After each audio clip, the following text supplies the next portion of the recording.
दोस्तों, आज मैं इस चैनल पर मेरी आध्यात्मिक यात्रा की सीरीज शुरू कर रहा हूँ, जिसमें मैंने अपने गुरुजी के आश्रम में क्या और कैसे सीखा था, ये जानकारी आपको देने वाला हूँ। बात है उन दिनों की जब मैं स्कूल में था और सिर्फ गर्मियों की छुट्टी में गुरुजी के आश्रम में जाने का मौका मिलता था। उस समय मैं क्लास 10th में था और एग्ज़ाम के बाद छुट्टियों में 3 महीने गुरुजी के आश्रम में रहता था और वहीं ध्यान योग की साधना करता था। मेरे गुरुजी हिमालय के किसी आश्रम से आए थे और वो लोगों को ध्यान योग और अध्यात्म के बारे में सिखाते थे। वे बहुत समाज सेवा भी करते थे। हमारा आश्रम नर्मदा घाट के किनारे था, तो कई लोग जो नर्मदा नदी की परिक्रमा का संकल्प करते थे वो आश्रम में 1-2 दिन रुकने आया करते थे और अपने अनुभव बताया करते थे। मेरे गुरुजी ने हमें ये बात पहले से बता रखी थी कि वो कुछ समय के लिए ही यहाँ आए हुए हैं और एक दिन उन्हें वापस हिमालय में अपने आश्रम जाना है, अपने आगे की साधना के लिए। क्योंकि मैं सिर्फ गर्मियों की छुट्टी में ही आश्रम रह सकता था, तो मैं बहुत मन लगाकर ध्यान साधना और बाकी की सारी क्रियाओं को करता था।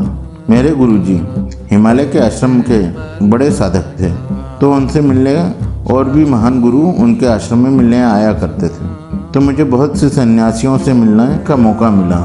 कोई आयुर्वेद और जड़ी बूटी के बारे में जानकारी देता, तो कोई रसायन शास्त्र के बारे में बताते। मैं हमेशा कुछ सीखने और प्रैक्टिस करने में लगा रहता था। वो गर्मियों की छुट्टी के 3 महीने कब निकल जाते थे पता ही नहीं चलता था। ऐसे ही एक गुरुजी ने मुझे कायाकल्प विधि के बारे में सिखाया था, जिसका वीडियो आप मेरे चैनल पर देख सकते हैं। हमारे गुरुजी ने हमें पहले ही बता रखा था कि वो कुछ समय के लिए यहाँ आए हुए हैं और अपने आगे की साधना के लिए वापस वो हिमालय के आश्रम में जाना है। और एक दिन वो भी आ गया, जिस दिन एक लेटर आया गुरुजी के आश्रम में, जिसमें उनके गुरुजी ने उन्हें वापस बुलाया आगे की साधना के लिए। उनके पास 10 दिन का समय था वापस अपने आश्रम जाने के लिए। उस समय मैं गर्मियों की छुट्टी में आश्रम में रहकर ध्यान साधना सीख रहा था और बहुत से साधक भी वहाँ रहते थे। जैसे ही वो लेटर आश्रम में पहुँचा, मानो आश्रम में भूचाल आ गया हो। आश्रम में सभी गुरु भाई और गुरु बहनें रोने लगे।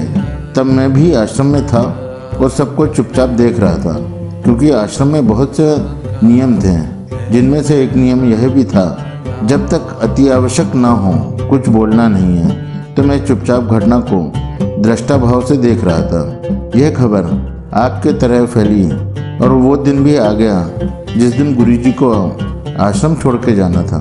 उस दिन सुबह से ही आश्रम में बहुत से लोग पहुंच गए थे। बहुत सारे साधक भी थे। ध्यान करने की आखिरी क्लास लगी तो बहुत से साधक रो रहे थे। मैं अपने गुरुजी का परम शिष्य था और वह मुझे प्यार भी बहुत करते थे और यह बात आश्रम के सभी सदस्यों को पता थी। सभी शिष्य बारी बारी से गुरुजी से गले मिल के रो रहे थे, तो कोई उनके पैर पकड़ के रो रहा था। मैं सबसे आगे वाली लाइन में ही बैठा हुआ था और सब लोग मुझे आश्चर्य से देख रहे थे, क्योंकि मेरे चेहरे पर हल्की सी स्माइल थी। तो सभी को बहुत आश्चर्य हुआ। सारी घटना के बाद सब लोग मेरी ओर भी देखने लगे।